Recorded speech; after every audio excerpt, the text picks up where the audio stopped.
Dave here, and we're ready on another Saturday for two old bloggers. On the viewer's left, right over there, is Darren Campbell of Kick-Ass Blog and Grant's Tomb and Darren's Deep Thoughts. And I'm Dave. Way back in the day, it was Loose Locker Room and a few other places beyond that, but we'll get into that. Anyways, today we're discussing the Vikings have a new coach, and they welcomed him this Thursday. Yay! We'll go on from there, and then we hit the tight ends group. Should be fun. Catch you in a couple minutes.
Everybody, it's Dave again, Darren over there.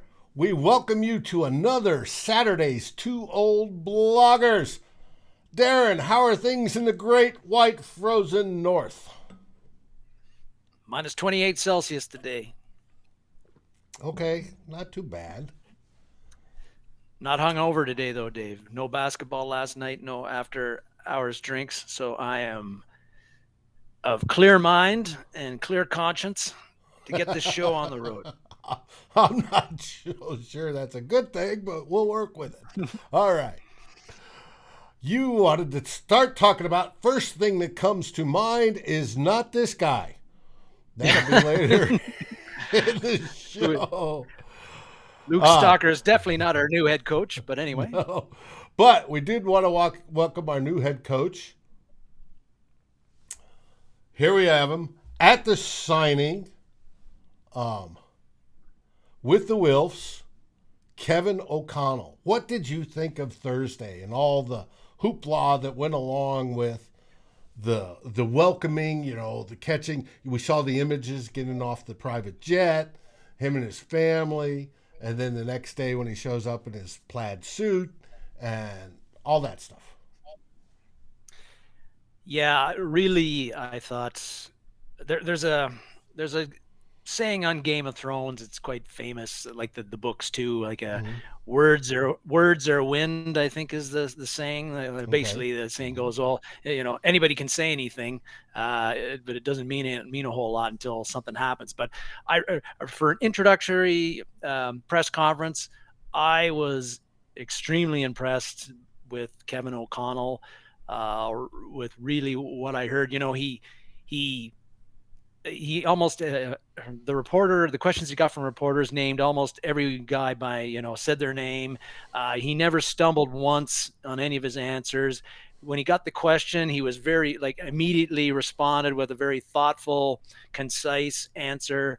People don't know this, but my profession is I communicate to people, and so I watch kind of the things that people do and how they present themselves, how they speak publicly. I know that maybe that doesn't mean a whole lot. Maybe people don't think that means a whole hell of a lot or a hill of beans when it comes to coaching a football team. But to me, Kevin O'Connell hit all the right notes. He showed himself to be extremely well spoken, articulate, had an answer for everything and an answer that made sense. Yeah, if you're looking to get at these introductory conferences, if you're looking to get into specifics about what the guy's going to do, they're not telling you that stuff because why would they?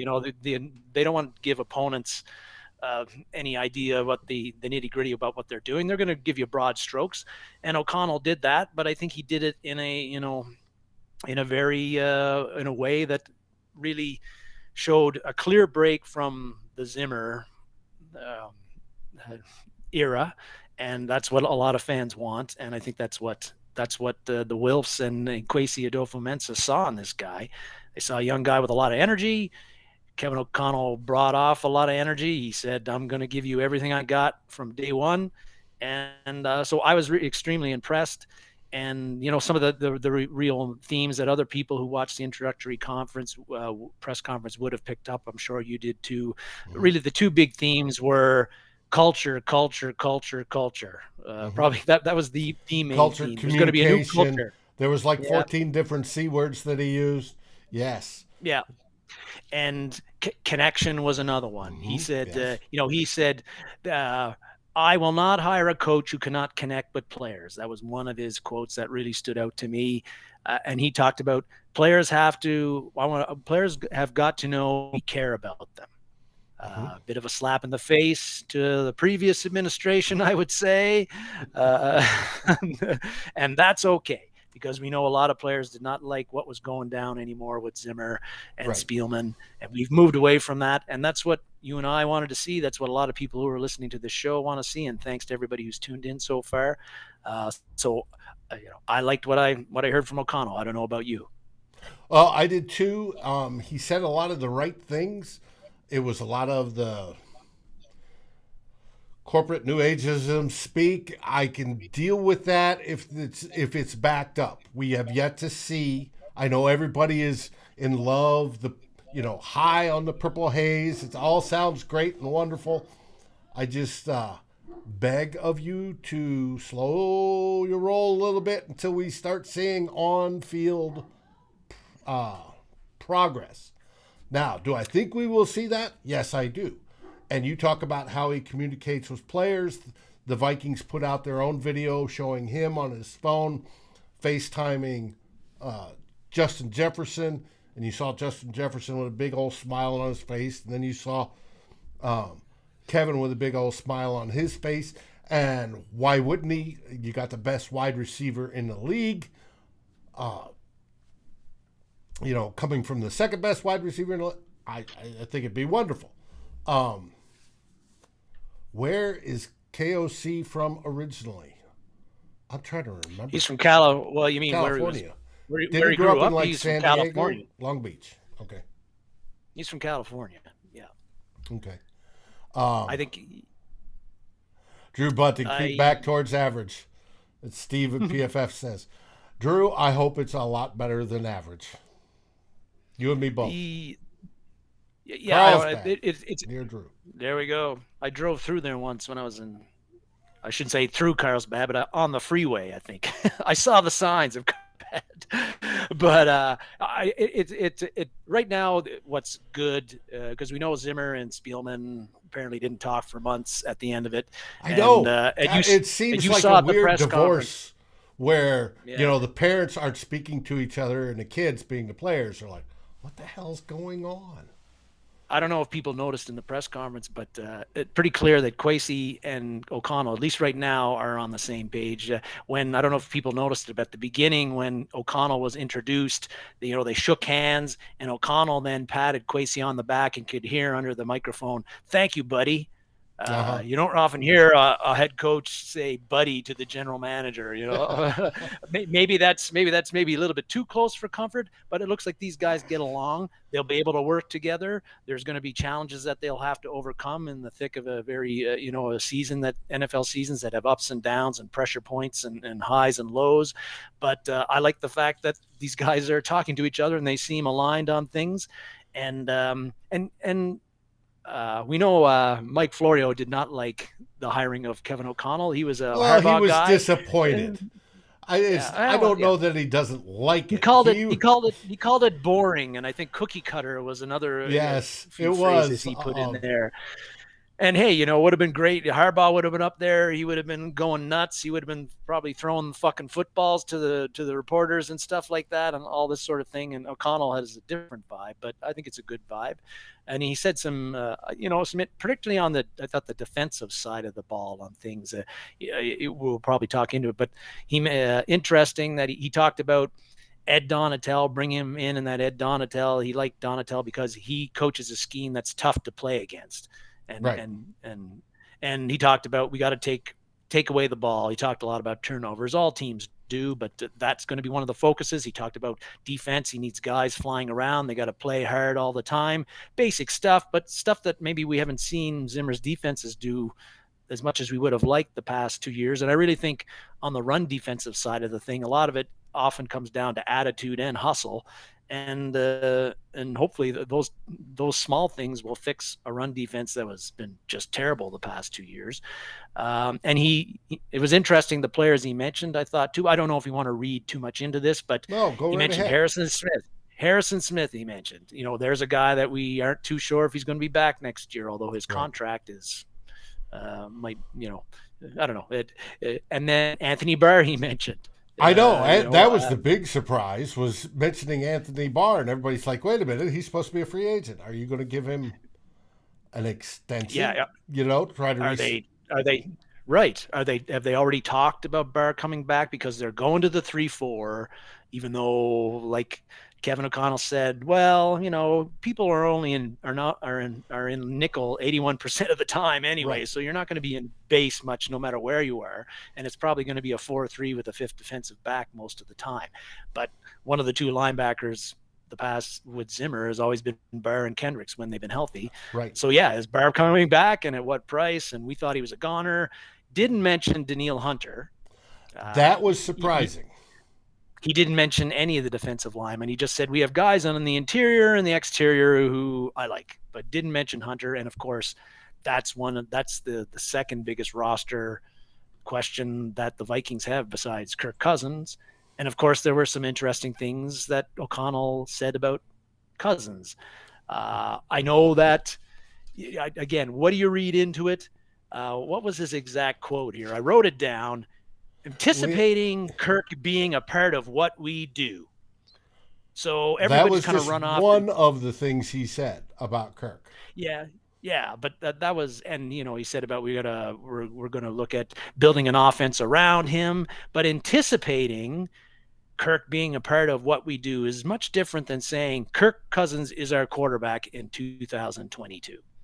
So if we're all getting hot and bothered about Cousins being back next year at $45 million, I would say let's just wait a little bit on that one, because like O'Connell said, when he got asked, he's under contract. I think I remember Spielman using those kind of words for several other Viking players who then were quickly shipped out of town. So and there was also the other portion of his comments about we want a quarterback with a calm mind and quiet mind. Yes.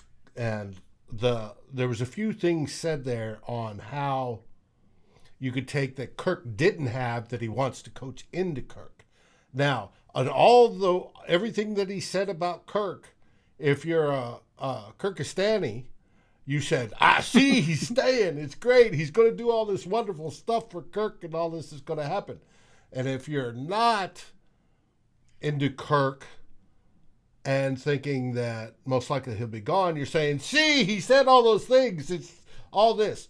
And it's just whichever side of, the dividing line you're viewing this from, it seems like he's promoting it, which is the perfect politician type thing to say if you're the head coach. He's not giving out too much information. He's not doing things. He's being smart and cagey about that.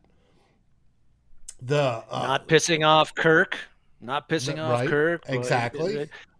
Pumping up his trade value, perhaps, because you're talking about, elite thrower, very accurate, all of those nice things. And we know the NFL's mouthpieces like Schefter and a whole bunch of others have been promoting, Vikings are going to keep Kirk Cousins. It's going to go well, blah, blah, blah, almost to the point where everybody's saying, we're seeing it every day, they're going to trade him. But you don't know that. They may be genuine. We won't know. We'll find out in the next month or so exactly what's going to happen. So, I don't know. But I thought it was very good. Now, talking to a few of my beat writer buddies, one thing I liked about what Kevin did is Kevin took those writers off to the side after the press conference and talked to them individually. There was a group, but he talked to them individually and answered their questions off record. And every last one of them has said he's told us more than we can report because it was off record, because our beat writers have ethics and they actually honor that.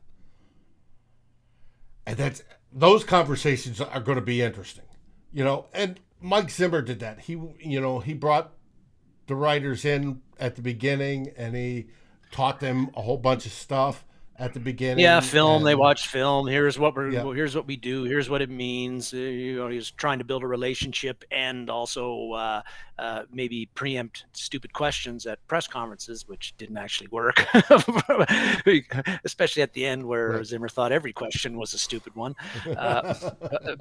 But yeah, But he's off to a good start. Yeah. Oh yeah, no, it was a bang on start. I don't think he could have done any better than he did at the press conference, and really I didn't watch the press conferences of the other head coaches who've been hired, so I can't compare O'Connell's to theirs, but I can't imagine that I can't imagine anybody did any better at their introductory press conference than O'Connell just did, really, Well, there's been some that have done worse. You remember the Jets, I'm trying to remember his name, but he was doing Adam Gase. Yeah. Adam Gase. Where's the taco? Yeah. And I don't think the Bears went real well, and there's others that haven't gone well. But he did well, didn't screw up. Good. That's a good sign. I don't want my quarterback or my head coach screwing up. Drew asked a quick question. I just think that not that we're talking about it today, Drew. We're not talking about the defense as a whole, but do we have Vikings players on the defense that can play a 3-4? Yes, we do. I will get into that more at a later date, or I can hit you offline, but yes, we do. Let's see. I would say we have more on the defensive line end of things than on the linebacker end of things, but I think. But anyway. Well, there's not the depth at linebacker. If they keep Kendricks and Barr, I think that's fine.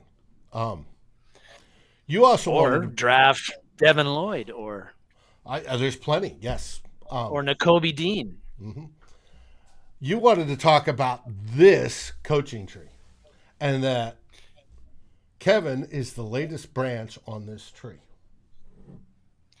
He is. It's the Sean McVay coaching tree. It's getting to be lots of branches now, and even more so if he keeps on winning and sticks around. But it doesn't seem so long ago that McVay was the 30-year-old hotshot coming into US Bank Stadium in 2017 against the experienced Zimmer, and he lost that game. And but it's been all upward trajectory for Sean since then, and he is. And we show this tree because we got Zach Taylor, of course. I think everybody knows who these people are. Got Staley for the Chargers, and Guy Lafleur. I never call him Matt Lafleur. I always call him Guy Lafleur. That's Guy fine. Lafleur from Anything that team to from insult Wisconsin. the Packers, I'm okay with. Yeah. So those guys have been, Staley had a pretty good rookie season. Maybe, Chargers fans would be a little disappointed with how things went at the end, but Lafleur has won more games than I think anybody in his first 3 years. He edged out George Seifert on that. And Taylor was, of course, the first 2 years, he's fortunate that he didn't get canned, but he had a patient ownership. Some people would say also a cheap ownership who didn't want to fire a guy. the Browns have not been known for spending a bucket load of money, but then he gets the Bengals to the Super Bowl this year. Those are all guys that are from the McVay coaching tree. Pretty impressive group right now, I think. And they think that, and O'Connell is the fourth guy to come from that. And I feel that some coaching trees don't turn out very well. We know the Bill Belichick coaching tree, but the only one who's been really done it well has been Matt, Vrabel at Tennessee. Right. Everybody else has pretty much flopped. But the Bill Walsh coaching tree, who came out of that, Holmgren, Dennis Green, and on, Andy Reid. I think McVay might be building one of those coaching trees. And if that's the case, we got to feel pretty good about the guy that we got, Kevin O'Connell, as our new head coach for the Minnesota Vikings. I think it's encouraging, not just what O'Connell said at the introductory press conference, what we've heard about him, but also the fact he's coming from a kind of he's come from a coaching tree and a coaching philosophy that's proven to be successful in the NFL the past 5 seasons. And I've seen on the Rams board some of their frustration. They're a little pissed off calling their team coaches camp. Right? Because every time McVay hires a new coach, a year or two later, they're gone. And it's just, and they're going, now we got to find a whole bunch of new coaches, especially since the Vikings seem to have hired half their coaching staff. It happens, right? If you're a successful team, other teams are going to want that secret sauce, and they're going to take your assistant coaches from you. And that assistant coach, if he's the head coach, he's going to take along some of his assistants from the same staff to coach with him because they're young and they're eager and they want to get a promotion so they can become a head coach someday. So if I'm a Rams fan, I just won the Super Bowl and I don't give a shit who's gone. I'm not going to, I'm not going to be crying because I still got Sean McVay and he seems to have a knack for identifying very good coaching talent to help him. He does. And you can't knock that with a stick. Aaron, you said you're back in Texas. What part of Texas, if you don't mind me asking? Since I'm sitting take a while for Aaron to probably answer that. At least 15 seconds on the delay. Now, from there, you wanted to talk about switching off McVay real quick, sort of, the 2021 rookie class. And that's rounds 1 and 3. And we've got lined up there. Ooh, Austin area. Looks like they're as close to you, David. You guys will be having beers soon at some micro brewery. Hey, there's plenty of them around here. I'm drinking one right now called Stash IPA.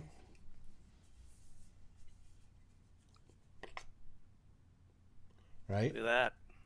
And right next to nice 7.7 ABV alcohol, but what is unique about this, it's got a 94 IBU, which means it is very bitter. More like the bitter ales that I had in England way back in the day, decades ago. and it is good. And they love their beer here in Texas. And it's gone a long way since I was, in high school and college, and it was Pearl, land of, 10,000 Springs, and some of the other cheaper Texas beers. It has gotten literally outstanding with the craft brewers around here. It's awesome. New Braunfels, Texas. Fredericksburg. Cool. Micros everywhere. Yes. And I always say, partake. Find what you like, and have fun exploring. Now, back to the rookies. Talk about the rookies. You wanted to talk about the rookies. I did, the 2021 Minnesota Viking rookie class. And whereas we were talking about how outstanding the microbreweries are in Texas, I want to talk about how not outstanding the output was for the 2021 Minnesota Vikings draft class. ESPN did an article a few weeks back where they looked at which teams in the NFL got the best and most output out of their draft class. And the Minnesota Vikings 2021 draft class landed 32nd overall, which is 32nd? last. Yep. It did. And the only player out of that 11 players drafted that played any significant time at all was Christian Darrisaw. And now he would have played a little bit more than he did if he hadn't got injured. He would have been starting from the get-go. But anyway, Darrisaw was the only guy who saw the field basically at all. And, that's just not good enough. We saw, and this has been a bit of an irritant for myself, you as well, Dave, other Viking fans I know in recent years, or pretty much in recent years with Mike Zimmer, reluctance to play rookies. We're not even sure if he was developing them properly. And I want to see the new head coach, Kevin O'Connell. I want to see Kwesi Adofo-Mensah as the new GM, as well as his all of his front office staff. I want to see them selecting rookies that are can contribute a bit more earlier particularly in their first year than what we have been seeing from the Vikings.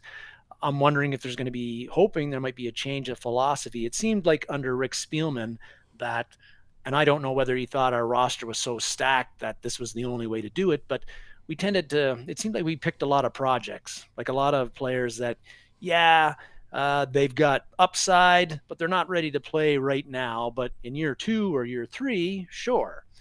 And I think it's really important, especially with the Vikings having a top-heavy roster with a lot of veterans who right now take up a lot of cap space. You need rookies to not only provide depth, but to step in there and play significant roles for your teams at times. And last year, other than Darrisaw, we didn't have any. And in 2021, although they played more out of necessity, it was really only Justin Jefferson that I thought really was the rookie who made a positive impact. Gladney was garbage. Cleveland didn't get to play. He had some good games, but flashed. But that was overall. Flashed what? And there goes my chair. As you see, I'm sitting lower. It's because the piston in my chair is about shot, driving me crazy.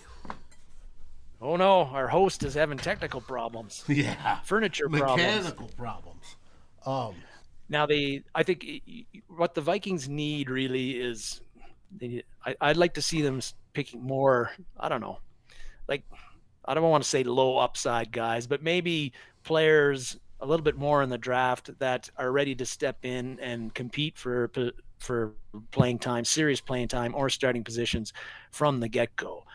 You want to draft like what the Kansas City Chiefs just had. Mm-hmm. Now, I don't think it's realistic to say, we picked 11 players and 8 of them are going to play significant roles. That never happens in the NFL. But last year, the Chiefs, Creed Humphrey, Trey Smith, instant starters, turned around their offensive line. And the other guy, Nick Bolton, was their starting weak side linebacker. And he was off the field a lot on passing downs, but he was a starter, made an impact. That's 3 rookies on rookie contracts making not very much coin that are starting for your team and making an impact, instead of veterans who might be okay and are eating up like $8 to $10 million a year. Right. And I want to see. I want to see this guy that we have on the screen, Kwesi, do that, be able to draft those guys that make impact straight from the get-go, and then be able to get the whole money thing in order. There was sort of a tweet I responded to last night, and those that follow me saw my response, where a guy said,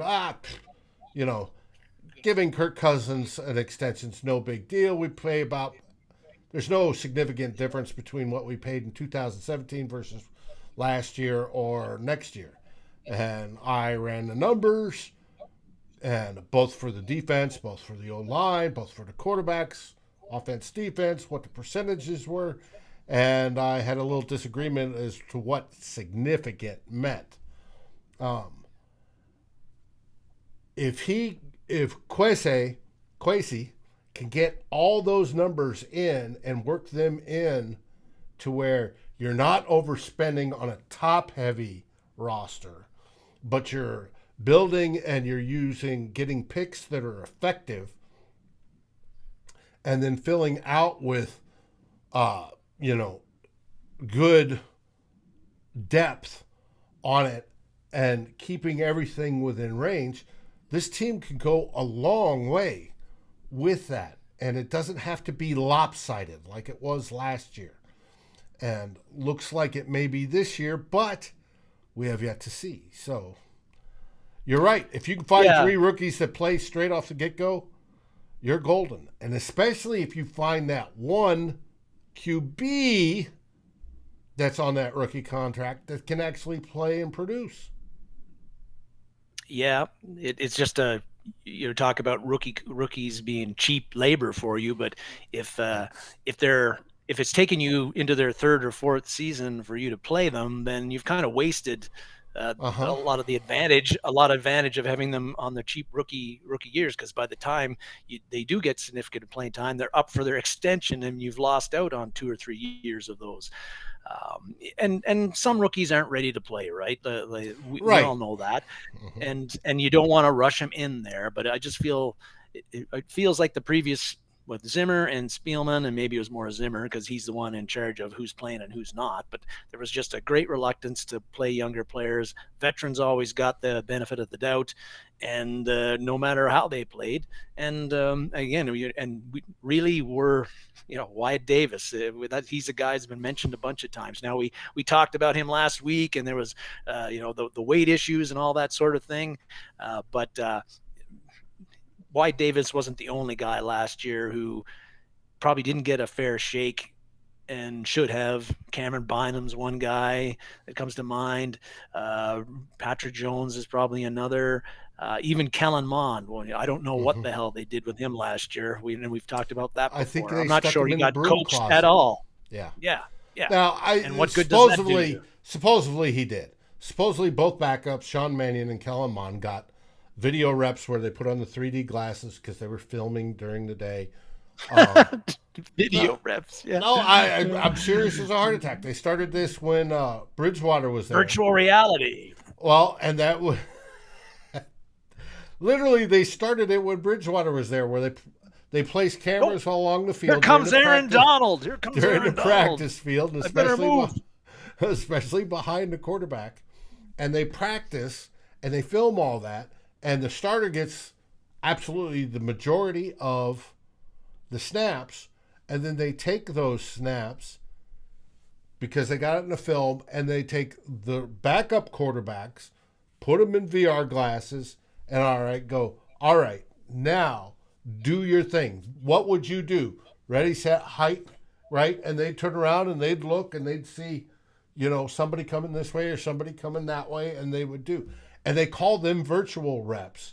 And literally, they've got the goggles on, the whole works. And that's how they did that.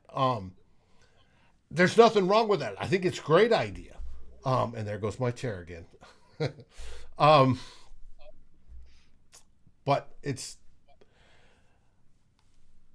Other than that, I have no idea. And there's no confirmation they did it last year. I've been told they have, but we'll see. Damn chair. Anybody watching us have a chair piston go out? Because that's what's going out. It's probably the seal. I can replace it, I know, but it's a pain in the ass. Might have to put a couple of books underneath one of the things in your. Andrew was talking about the GM carry his own talent scouts with him, or do some stay within the organization, which I think is a very good question, and then one that I don't have an answer to. Dave, I do. I would think that. Good. All right. Normally, how when a new GM comes in, the talent scouts, the majority of them stay. Their contracts go through the draft. So, they'll stay. They'll work this draft. The scouting. The majority of the scouting department right now is Spielman's scouting department. Kwesi will make changes after the draft. They're not going to make them right now because they've been in the process since football season last year. So they're going to keep those, and then they will change. Blame the sound on the chair, Dave. Yes, Aaron. Is there if there's anything wrong with the sound, let me know because I want to fix that. That's generally the way it goes, and then after that, this draft, you'll see a bunch of the office change. He'll organize it the way he wishes, and he'll bring in people that he wants. Speaking of which, in the press conference and scouting. Did you notice the remark by Scott Stedwell? Well, I Kevin made during the press conference. Yeah, Kevin made. He's glad he was there, but afterwards, Scott Stedwell was asked, and it pointed to that Scott Stedwell was driven out or couldn't stand it because of the friction between the previous regime. One of those two men, we don't know which one, pissed him off enough to say, "Fucking, I'm retiring." In my opinion, that's what I get from what he said. Yeah, well, Studwell was O'Connell was saying that he wanted to try to get him back into the Egan as much as possible, and that he thought he wouldn't mind having him out there tackling a few people, but Studwell was not having any of that that I'm going to be tackling anybody thing. But maybe he does have something back about going back in a scouting scouting role for the Vikings. Although when he retired, he said, I've been on the road a lot and family, et cetera, et cetera. Yeah, but so, if it's bring you in and watch tape, yeah, maybe that's a whole different thing. Bill King just said the Vikings hired Gerard Johnson as offensive assistant. I do not know anything about him. Well, he was earlier in the week, he was going to be the assistant quarterback coach or the quarterback coach, I believe. His name got thrown around quite a bit. I put out on Wednesday's show a list of the known coach signings, and on there we had, let's see, I'm looking at my computer because I had a picture of the dude. Our new QB's coach. And it's not in show prep. And I called him Coffee Boy because he looked like a coffee boy. And he's our new quarterback's coach. And let me scroll down. Scroll. There he is. Chris O'Hare is our quarterback's coach. But Johnson is below him. And who is the lead on OC? Well, Dave was talking about that a little bit earlier. Is it Wade Phillips' boy, or is it? And I've heard, I have literally heard Wade Phillips. I've heard another guy, and I wish I had it all prepped, but I do not have it all prepped. Sorry, folks, because I didn't plan on going into the OCs today. However, as long as it isn't Lou Diamond Phillips. No. However, this guy was interviewed this morning.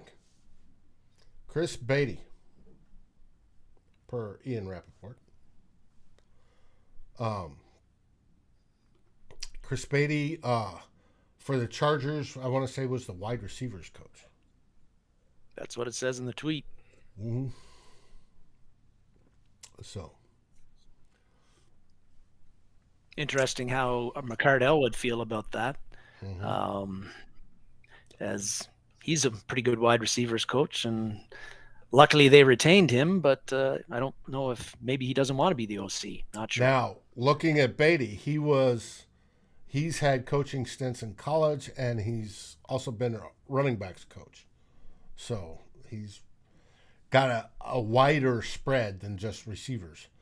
And for OC and DC, you do have to comply with the Rooney Rule. You have to have at least one coach of minority coach in the hiring. The Vikings have like 4 or 5 already. So they've accomplished that, if that's just the reason. There has to be some reason, they have to that say, I want this guy. And it may be that the other guys aren't available that we're hearing. I don't know. Yep. We'll see. People change their minds on certain things. That's right. Like D'Amico Ryans. Mm-hmm. Or whether he changed his mind or he just saw the writing on the wall, I'm not sure. But there's been a little bit of both. Well, he said, hey, if he was the one that said, if Harbaugh's coming, I'm not even bothering. And then that may have been a mistake. Yeah. Our next topic you wanted to get into was the tight ends. We have been, as people who watch this show on a regular basis, like GMAC and Aaron and all the good people who are showing up regularly here. Again, thank you very much for doing that. We've been doing our positional, looking at the Vikings positions. We've gone through all of the defensive positions. And last week we got to the offense and started with the offensive line, which Dave got very juiced about. Tight ends is also a favorite position of for mine. Dave. It's one I played. Yes, indeed. So we're getting at that and looking at where the Vikings sit at tight end now and what they might do in the next couple of months. And we've got number 84, not Randy Moss, but the new 84, Irv Smith Jr. up there, because 2022, the Vikings tight end situation is all about Irv Smith Jr. Last 2021 was supposed to be Irv's breakout year, but then knee injury on a play that didn't look like anything really, out for the year. Then we're like, geez, what are we going to do now? He was supposed to be the breakout, one of the key cogs in the offense. He's gone. Tyler Conklin stepped in, obviously, and did a hell of a job last year for us. Right. But Irv Smith is a guy. 2022 is his breakout year once again.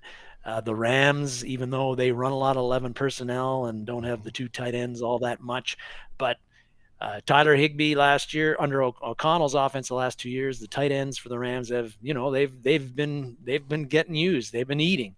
61 catches for Tyler Higbee this past season. Last year, Higbee and Gerald Everett combined for, I think, almost 90 catches and almost 1,000 yards between them. So the tight ends under O'Connell the last 2 years are used, and their weapons in the offensive system that O'Connell is going to bring to Minnesota. That's got to be so. For Irv Smith Jr., we know he's got the talent. We know he's a great athlete. We've just been wondering, like, when is he going to get used to his maximum extent? His maximum extent. Under O'Connell, there's no doubt he's going to be the number 1 guy, and why is we're going to get into in a second. But this is a year where 55, 60 catches for Irv Smith, I believe, is completely in play, especially if somebody like Adam Thielen is not back for the Vikings. Irv Smith is going to enjoy playing in this offensive system, and I think he's poised for a big year, and good for him because next year is a contract year. After, I think, 2022, he's set to, sign a new deal. And that is correct, and I've got all those numbers handy. But yes, he has one more year on the contract, unlike Tyler Conklin, who is a free agent. Drew asked if we lose him, are we going to lose Conklin?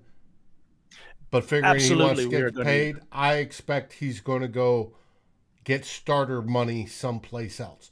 Do I want him to? No, I'd love to have him as tight end number 2. Without a doubt, I would. But I think he's going to do right for him, and he's going to get paid somewhere. There's plenty of teams that can use a starter quality tight end. Yeah, absolutely.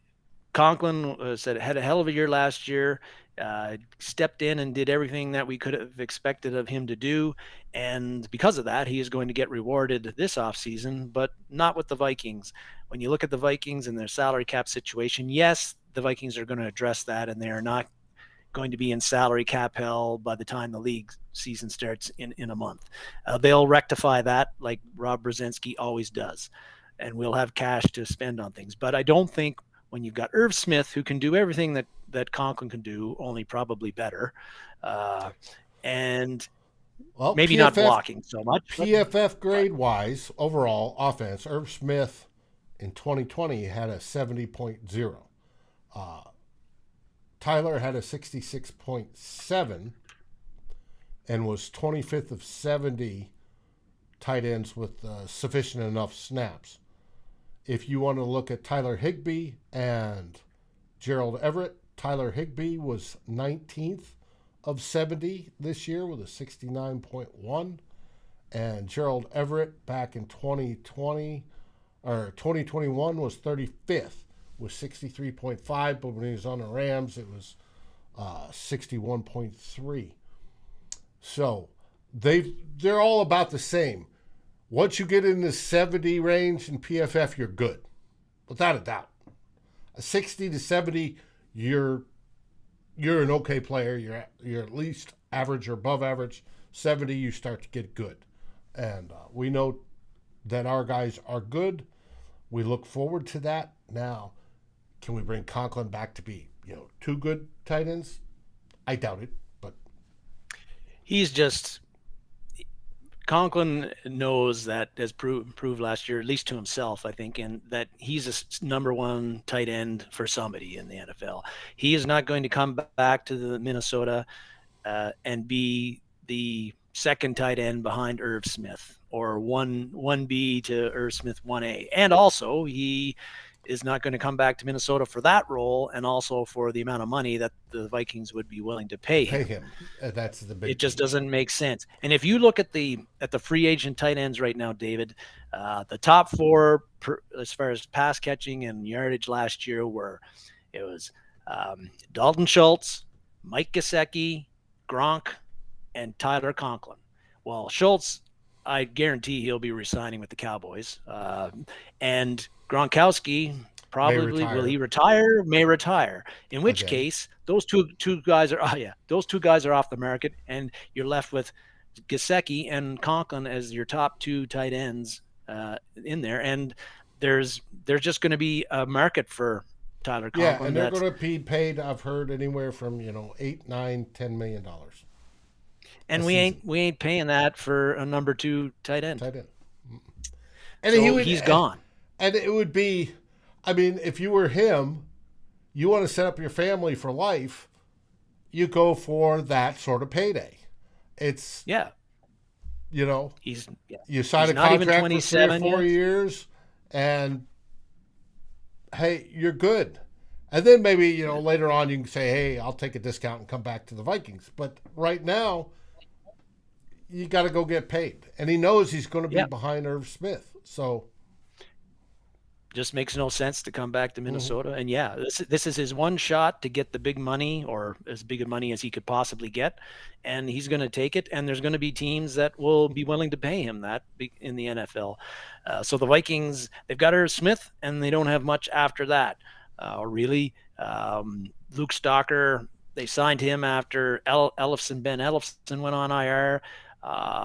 Chris Herndon, terrible. What a waste of roster space that guy was. What a waste of a draft pick. That was a 4th round. 4th rounder, unbelievable. But But anyway, he won't be back. Stalker won't be back because you can get a guy like Stalker anywhere. I don't know about Ellefson. He's a Minnesota boy. He'd only Well, be in his third Ellefson's year in the on the roster. season. He's on the Yeah, roster. And why isn't he there? I know I did one of him. Ha! Never finished it. I did a picture of Ellefson, but he's didn't make the show. Now, for numbers on those guys. Ellefson, PFF rank of 40.3. Not good. I thought he was better than that. He showed promise. He's from North Dakota State, obviously, local boy. There's room for improvement. He is on the roster still. He had a contract through 2022. You have Luke Stalker, who is Luke Stalker's 34 years old, by the way, which blew my mind. not the future. No, he's an unrestricted Or the past. free agent. He had a score of 46.0 on PFF. Zach Davidson, who is 24 and the youngest of the group, he didn't have any PFF score because he didn't play any stats. That's right. Hard to give a guy a score when he doesn't make the team and doesn't play. Right. I love his number, though. Oh, yeah. I think the Vikings, after they lose Conklin, and besides Irv Smith, Davidson, we've got him up there. He could potentially, maybe can pull a KJ Osborne and really develop in this offseason and become a guy who can be part of the mix and be somebody who can supplement Irv Smith as a passer. He's 6'7". He's listed at 251 pounds. I'm not sure where those 250 pounds are because he looked pretty thin to me last year in the preseason. Yeah, 6'7". If you watch, I guess so. At some point, the pounds are there if you're that big, you're that tall. But he looked very unimpressive in the preseason. Had trouble catching the ball. That's why he got cut. But he's had a year to develop on the practice squad. Maybe he's a guy who's, like I said, can do a KJ Osborne and can really improve in the second year. But like we've said before, we have no idea what Kwesi Adofo-Mensah or Kevin O'Connell and his staff think about most of these players. They may have, with the Rams, O'Connell may have scouted Davidson and said, that guy's terrible. I would never draft him. So he might not be part of the deal. And I wrote this in the show's description that there's a lot of things to be done real quick. And part of that, and Kevin mentioned it in the press conference or shortly afterwards, he's got to evaluate players. Now, I'm sure he's evaluated quite a few of them himself in preparation for the job. But they have to sit down as a staff and evaluate all their players to see where they're going. And considering that the combine is 2 weeks away, less than 2 weeks away, it's March 1st, they've got to have all their duckies in a row because they got to go to the combine, look what they're looking for there, and all the while be looking at the free agent market and getting that ready.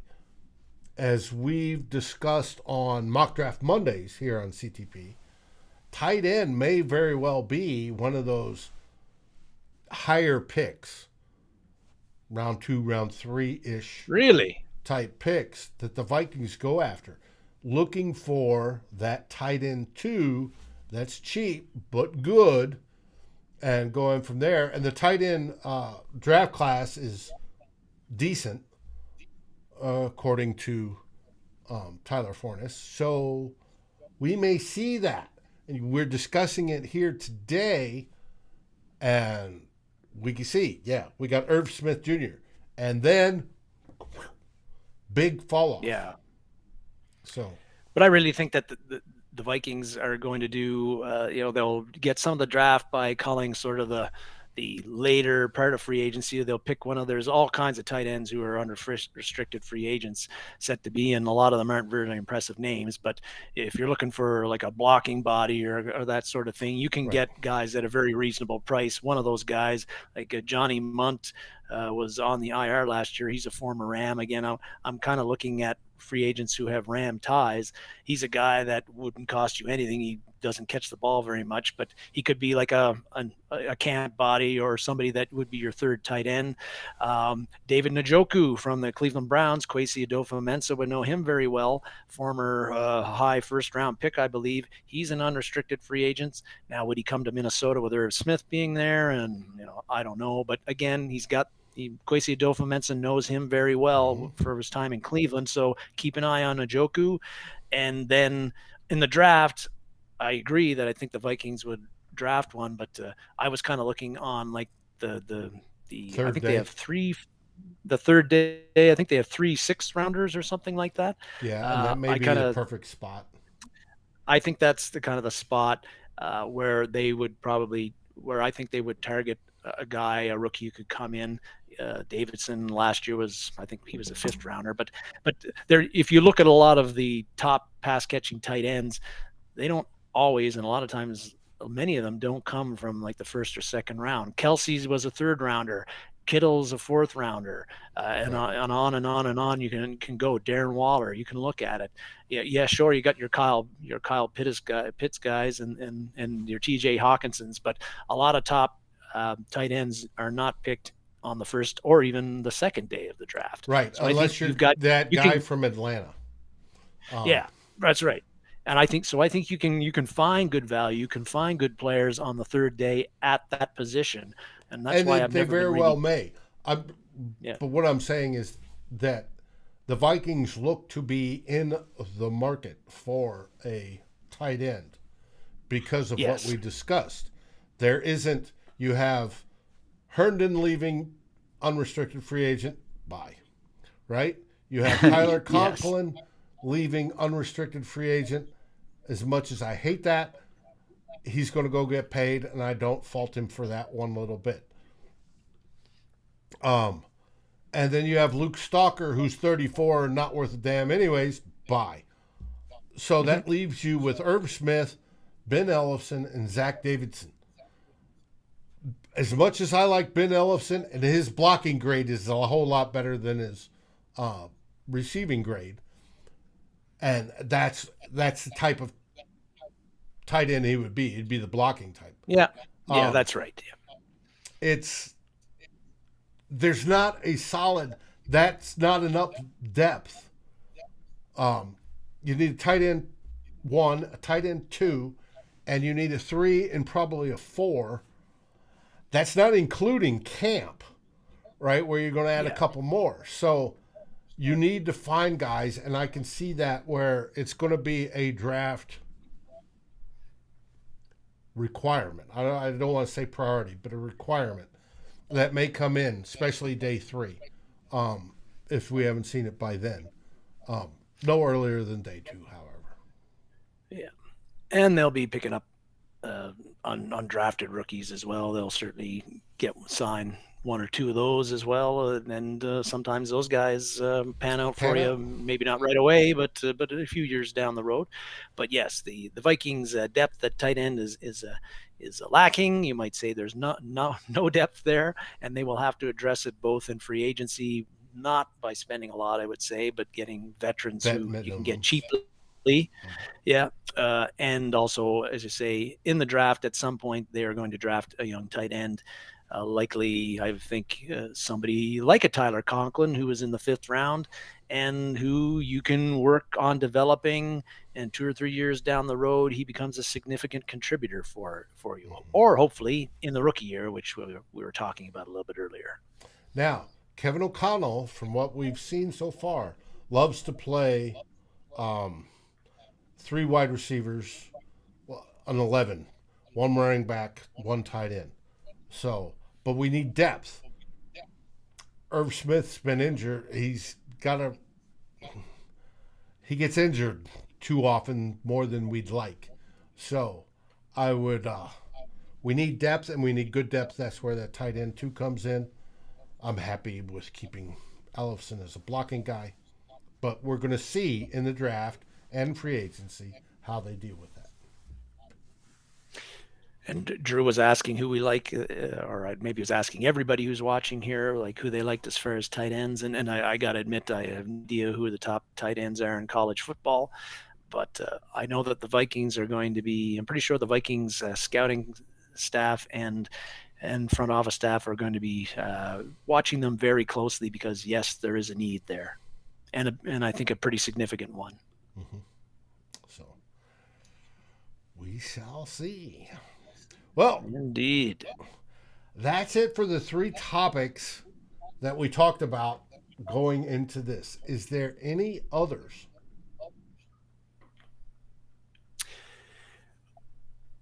Well, I think we've run pretty long anyway, Dave, and people got to get on with their Saturdays as much as I'd like them to stick around. But I really right now is that I think we've got the head coach, most of the coaching staff, GM's in place, and now things get, I think things become the roster makeup. Who are we keeping? Who are we bringing in? This is where if things weren't interesting enough for you, they're going to get a lot very interesting over the next month as we are a month away from getting into the league year, free agency. And I'm just excited and very intrigued to see what the Vikings do with the roster, who they're going to keep, who is on their way out, is Cousins sticking around, just all kinds of questions. And we don't really have any answers to those questions at the moment. But we're going to be getting them in the next couple of months. Yes, and we're going to be seeing what the 2022 Minnesota Vikings is going to look like in, I wouldn't say short order, but it's coming, folks. Mm-hmm. Well, I mean, the draft is first part of April, so we'll know by then. We'll have the initial run of free agents, and then we hit the draft, and we'll know from there. After the draft, we'll hit the second phase of free agency and third phase. So we should pretty much know by the end of the draft what we're looking like, where we're going. Yep. I expect this week and the next couple days we should probably hear who the new offensive coordinator is going to be. And we'll round out the staff and see how that goes. There'll be plenty of content on climbing the pocket.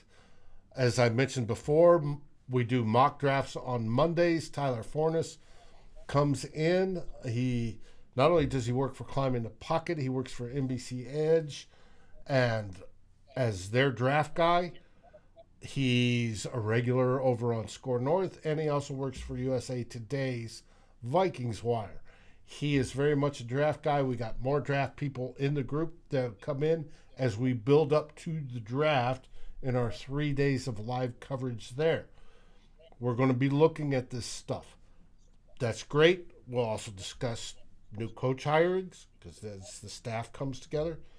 And then we'll be monitoring what goes on as they start evaluating everything, getting ready for free agency and the draft. Hopefully Dave's chair will be fixed by then, too. I doubt it, but I'll deal with it somehow.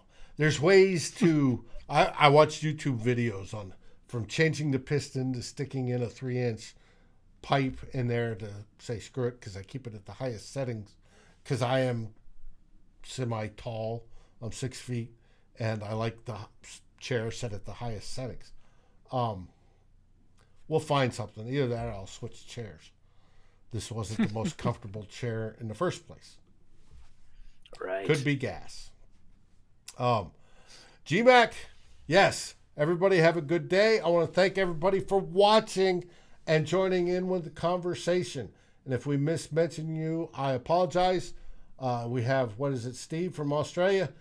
Buddy, you got good beer down there too? And I'm not talking about Foster's. So, speaking of good beer, you're up there in Canada. They know how to brew some good beer besides Molson and Labatt's. Don't drink that regular garbage. Yes, same as everywhere. There's lots of great brew pubs, microbreweries in every nook and cranny all over the country.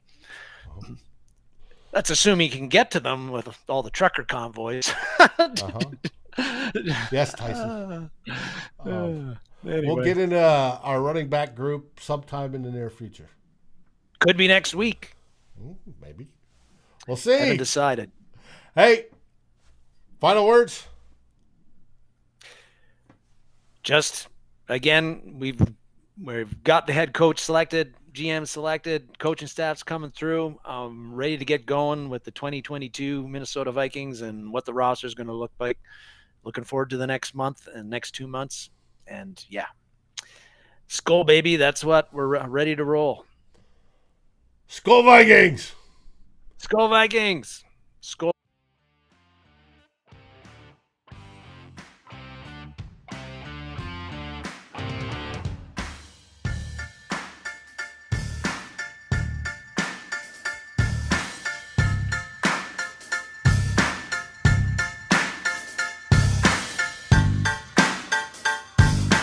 Thank you for watching or listening.